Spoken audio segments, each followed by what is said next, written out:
بسم اللہ الرحمن الرحیم نحمده ونصلي ونسلم على رسوله الكريم اما بعد فاعوذ باللہ من الشیطان الرجیم بسم اللہ الرحمن الرحیم قال اللہ تبارک وتعالی فی القرآن المجید ان الذين يحبون ان تشيع الفاحشة في الذين آمنوا لهم عذاب أليم في الدنيا والآخرة والله يعلم وأنتم لا تعلمون صدق اللہ العظیم۔ محترم سامعین کرام، آج اس بیان کا موضوع احترام مسلم اور احترام انسانیت ہے۔ محترم سامعین کرام، موجودہ دور میں عداوتوں کی کثرت، بغض و حسد کی بھرمار، جائز اور ناجائز تنقید اور زبانوں کا شرافت کی حدود سے تجاوز کر جانا، یہ ایک عالمگیر بیماری کی صورت اختیار کر چکا ہے۔ شرمناک الزامات اور تہمتیں، شکوک اور شبہات، توہین اور تحقیر، لعن طعن کرنا، عیب تلاش کرنا اور غیبت کرنا جس طرح ہمارے معاشرے میں تیزی کے ساتھ پھیل رہا ہے، اس کے پیش نظر ضرورت تھی کہ اسلام کے نظام اخوت و محبت اور احترام مسلم کے احکام و مسائل کو مسلمانوں کے سامنے پیش کیا جائے تاکہ ہم سب اس پر غور کریں اور اس کے مطابق عملی نمونہ پیش کریں۔ محترم سامعین کرام، اللہ تبارک و تعالی نے قرآن پاک میں ارشاد فرمایا، بے شک وہ لوگ جو چاہتے ہیں کہ مسلمانوں میں بدکاری اور فحش باتوں کا چرچا پھیلے، ایسے چاہنے والے لوگوں کے لیے دنیا میں بھی اور آخرت میں بھی دکھ دینے والی سزا ہوگی۔ حقیقت حال کو صرف اللہ تبارک و تعالی ہی جانتا ہے اور تمہیں واقعتاً اس کا علم نہیں ہے۔ محترم سامعین کرام، اس آیت سے ہمیں معلوم ہوا کہ کسی شخص کی بد اخلاقی اور فواحش کا چرچا کرنا اور اس کی اشاعت اور توہین کا جذبہ رکھنا کسی مسلمان کے لیے شرعاً ہرگز درست نہیں ہے۔ جو شخص کسی مسلمان کی فواحش کی اشاعت کرے گا وہ دنیا اور آخرت میں ذلیل ہوگا اور تکلیف دہ سزاؤں میں مبتلا کیا جائے گا۔ محترم سامعین کرام، اس آیت کریمہ میں مسلمان کی عزت کی حفاظت کا کس قدر واضح ضابطہ بیان کیا گیا ہے، لہٰذا اس آیت کے پیش نظر کسی کی ذاتی لغزشوں کی اشاعت کرنا اور تشہیر کرنا اللہ تبارک و تعالی کے ہاں، اللہ تبارک و تعالی کے نزدیک بہت بڑا جرم ہے۔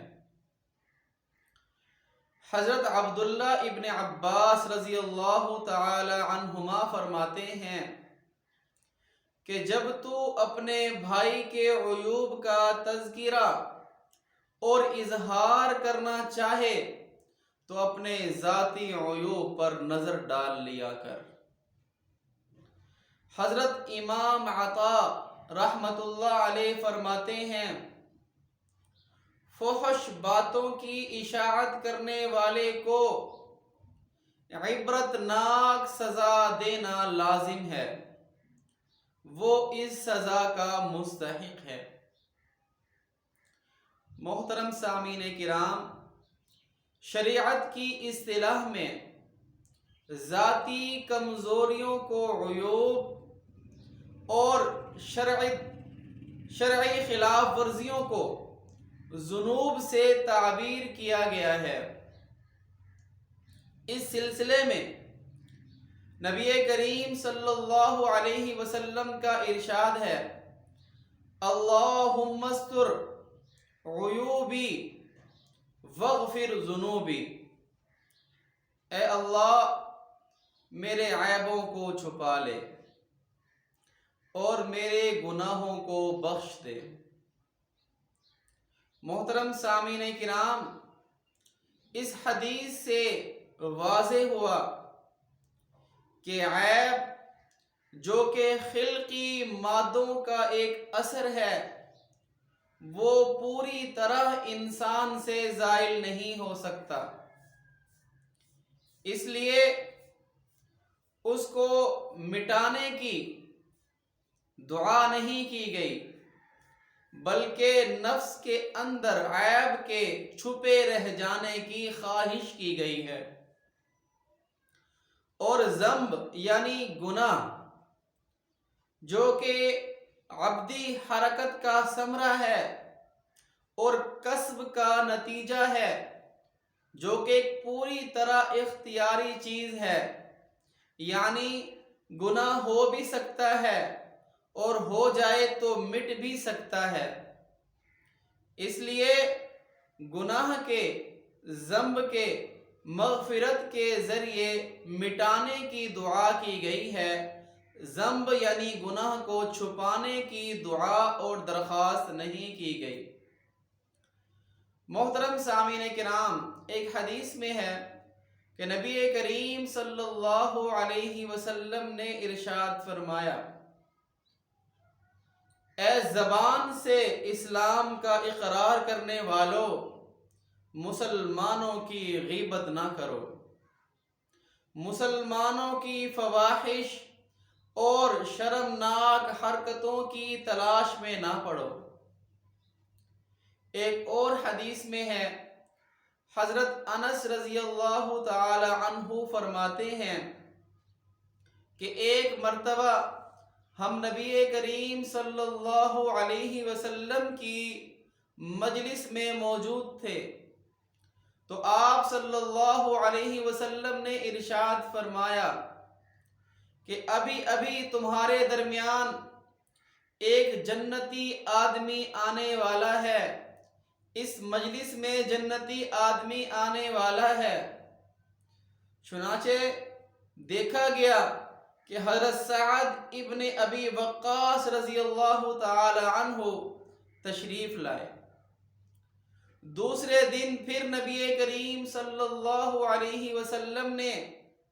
یہی ارشاد فرمایا، تو اس کے بعد بھی حضرت سعد ابن ابی وقاص رضی اللہ تعالی عنہ ہی نمودار ہوئے۔ تیسرے دن پھر اسی کلمہ کہنے کے بعد حضرت سعد ابن ابی وقاص رضی اللہ تعالی عنہ تشریف لائے۔ اس مجلس میں ایک صاحب حضرت عبداللہ ابن عمرو ابن العاص رضی اللہ تعالی عنہ بھی موجود تھے۔ انہیں خیال ہوا کہ میں تجربہ کرتا ہوں کہ ان کے ایسے کیا اعمال ہیں جن کی وجہ سے ان کو یہ اعزاز حاصل ہوا ہے۔ چنانچہ حضرت عبداللہ ابن عمرو ابن العاص نے حضرت سعد ابن ابی وقاص رضی اللہ تعالی عنہ کی خدمت میں اپنے والد کی ناراضگی کا حیلہ بیان کر کے ان کے پاس 3 دن تک ٹھہرنے کی اجازت مانگی تو حضرت سعد ابن ابی وقاص رضی اللہ تعالی عنہ نے انہیں اجازت دے دی۔ حضرت عبداللہ ابن عمرو ابن العاص فرماتے ہیں کہ میں نے یہ تجربہ کیا کہ نہ تو وہ تہجد کی نماز کے عادی تھے، نہ کوئی خاص بات اور کیفیت تھی، ہاں اتنی بات ضرور دیکھی کہ جب وہ رات کو سوتے وقت کروٹ بدلتے تھے یا کوئی ان کی نیند اکھڑ جاتی تھی تو وہ ذکر اللہ کیا کرتے تھے، اللہ اکبر کہا کرتے تھے۔ وہ فرماتے ہیں کہ میں نے ان کے اس عمل کو چھوٹا جان کر، چھوٹا سمجھ کر ان کے سامنے اصل قصہ بیان کر دیا، اور میں نے کہا کہ نہ تو میرے والد صاحب مجھ سے ناراض ہیں اور نہ ہی میں ان سے خفا ہو کر یہاں آیا ہوں، بلکہ نبی کریم صلی اللہ علیہ وسلم کی 3 مجلسوں میں نے سنا کہ آپ نے فرمایا تمہارے درمیان ابھی ایک جنتی آدمی آنے والا ہے، اور تینوں مرتبہ آپ ہی برابر تشریف لائے۔ تو میرے دل میں یہ خیال ہوا کہ میں یہ معلوم کروں کہ آپ کے وہ کیا خاص اعمال ہیں جن کی وجہ سے آپ کو یہ مرتبہ حاصل ہوا ہے، تاکہ میں بھی ان پر عمل کروں، آپ کی اقتداء کروں۔ تو حضرت سعد ابن ابی وقاص رضی اللہ تعالی عنہ نے فرمایا ہاں، خاص عمل تو میرا کوئی بھی نہیں ہے، جیسا کہ آپ نے دیکھ ہی لیا، مگر ایک بات ضرور ہے کہ میں نہ تو کسی مسلمان کے متعلق بدگمانی رکھتا ہوں اور نہ کسی کی برائی کا تذکرہ کرتا ہوں۔ تو یہ سن کر حضرت عبداللہ ابن عمرو ابن العاص رضی اللہ تعالی عنہ نے فرمایا ہاں بس اسی دل کی صفائی کی وجہ سے، صاف دلی کی وجہ سے اللہ تبارک و تعالی نے آپ کو یہ بلند مقام اور جنت کا حقدار بنا دیا ہے۔ سبحان اللہ۔ محترم سامعین کرام، اللہ تبارک و تعالی سے دعا ہے کہ اللہ تبارک و تعالی مجھے بھی اور آپ کو بھی مسلمان اور انسانیت کا احترام کرنے کی، غیبت اور بری باتوں کو پھیلانے سے بچنے کی توفیق عطا فرمائے۔ وآخر دعوانا ان الحمد للہ رب العالمین۔